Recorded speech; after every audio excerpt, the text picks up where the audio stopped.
Hi, this is Allison Ayer, here today talking to you about P-DTR, where we can look inside your brain.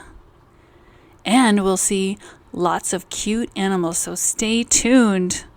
This girl's named Tiki. P-DTR is a system like Morse code or sign language created to talk to the brain.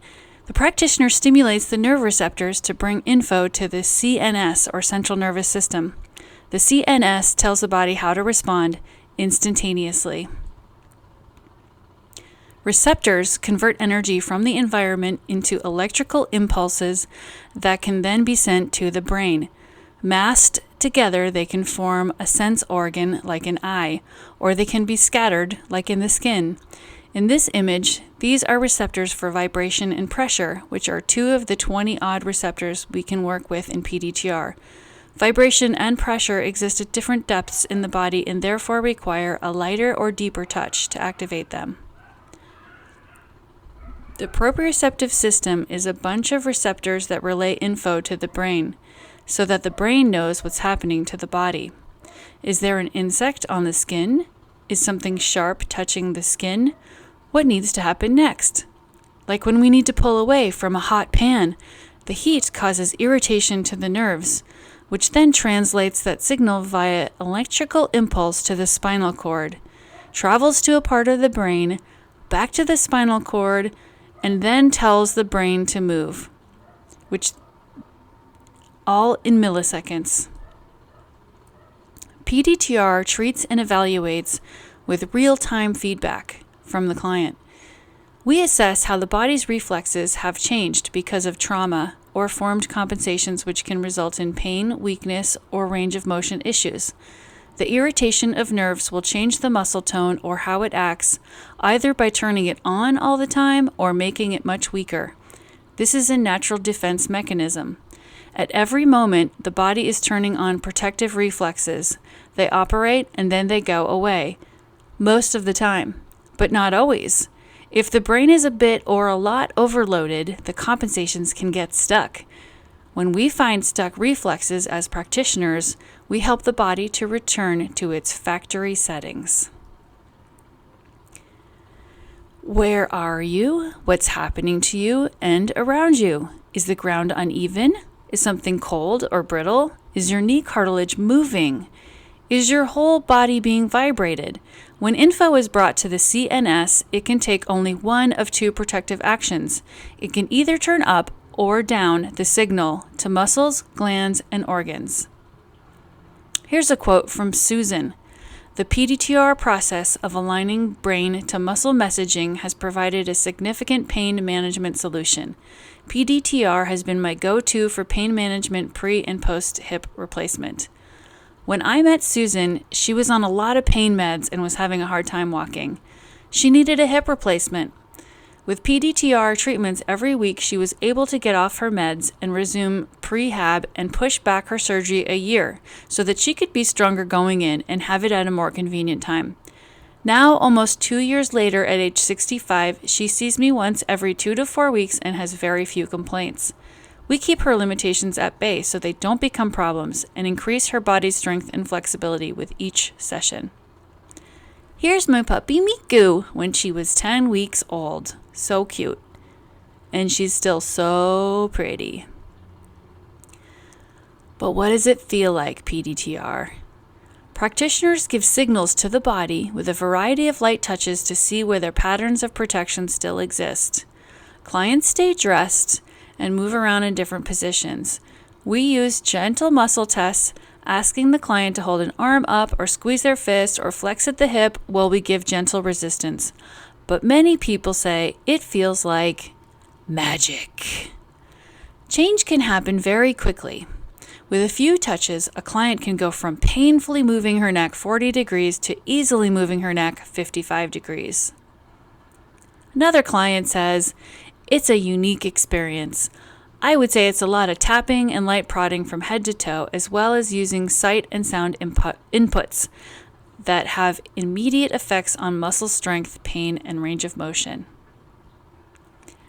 As practitioners, we watch clients walk to see where their gait pattern is encumbered or if it's not symmetrical. The doctor who created and creates P-DTR, as it's an evolving and cutting-edge technique, likes to say that if you can walk for a few minutes a day without holding anything, many of your issues will be resolved on their own by the brain. I ask you this, however, how many times in the last week have you walked without holding anything? How well can the body stabilize? This is a question we ask each time we test a muscle. Can the muscle contract quickly to stabilize the joint? Is there pain? Can the contraction easily hold? Can it contract multiple times in a row? The pressure we use to test the muscles is very light. We are not testing for brute strength, but rather for activation. Relatively objective assessment of the muscle contraction by a seasoned practitioner combined with a reported subjective experience of the client tells us if the muscle is normal or not normal. Is there irritation to the nerve? If there is irritation to the nerve that is long-standing, the reflex at the spinal cord is altered. The muscle's job to contract when stretched will then be changed, and since it can either be only turned up or turned down by the CNS, this means weakness or overstrain of the muscle. And this can mean pain. We are often scared of pain. Why? So that we will react and change our situation. Pain is an interpretation in the brain of the muscles coming in from the body. Mechanical, thermal, or chemical stimuli are experienced by the nerve receptor, and it translates this into an electrical signal which can be understood by the nerves that lead into the CNS. The brain then recognizes something that is hot, cold, sharp, round, heavy, or furry. We can tell where something is or which coin is a dime versus a quarter in our pockets. We can hear something and know where to look for the origin of the sound. We can experience light and have our pupils contract so that the brightness doesn't overwhelm our vision. If the intensity of an experience is huge, the interpretation of the brain might move from a normal range to a protective range and then be reading the stimulus as pain. Meow!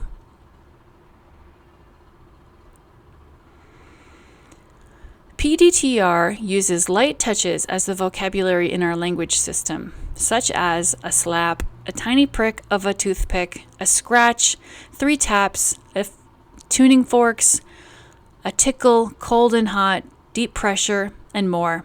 With these signals, the brain hears slow pain or ache, fast pain or sharp, sympathetic nervous stimulation, a change in muscle length, vibration, tickle, etc. P-DTR can help with many things. First and foremost, pain. 85% of pain comes from disturbances in this feedback system. Jaw pain, neck pain, knee pain, low back pain, wrist pain, etc. Cranial nerve issues. Swallowing, hearing, vision and light sensitivity, smell, and other systems related to cranial nerves. Primitive reflex issues. From birth through childhood, we have multiple reflexes that help us grasp, walk, crawl, suck, orient to mom, keep our head upright when we fall, etc. They are supposed to evolve into more mature versions of these reflexes as we stand and run and grow. Sometimes they don't, and the results can be bedwetting, scoliosis, ADD, handwriting and coordination issues, anxiety, moodiness, tantrums, and walking or gait problems. Ideally, we discover these issues in our children before they contribute to long-term issues, but often we find them in ourselves as adults, and they can still be addressed then.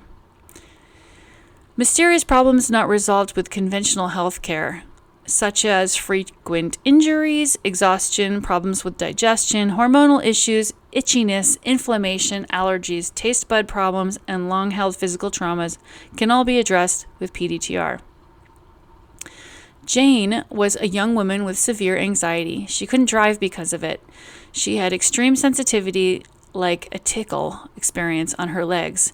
She couldn't wear pants or long skirts or even be touched around the knees. She had had severe childhood eczema, and we found out that primitive reflexes related to a startle reflex had kept her in a state of sympathetic nervous system or fight or flight. After working with Jane for a few months on her summer break from college, she began to drive and could tolerate fabric against her legs or human touch. Patricia had a hard time reading, as the words had begun to slip off the edges of the page, in her words. She could no longer enjoy books, and she was a librarian. After working on the muscles attached to her eye, the problem went away. Jill was a regular massage client. One day she said that she'd had ankle pain for a few months while walking, but hadn't mentioned it as she thought I couldn't do anything to help. I suggested we do 10 minutes of P-DTR on it, as I knew she was reluctant to give up massage time. 2 months later, after I'd seen her for probably 4 more massages, she said, "I keep forgetting to tell you that my ankle pain went away and has never come back." And then she became a professional dancer. Just kidding. She's a librarian also. Thank God, or her career would have been sidetracked with COVID. Cute pictures. The end. Thanks for listening.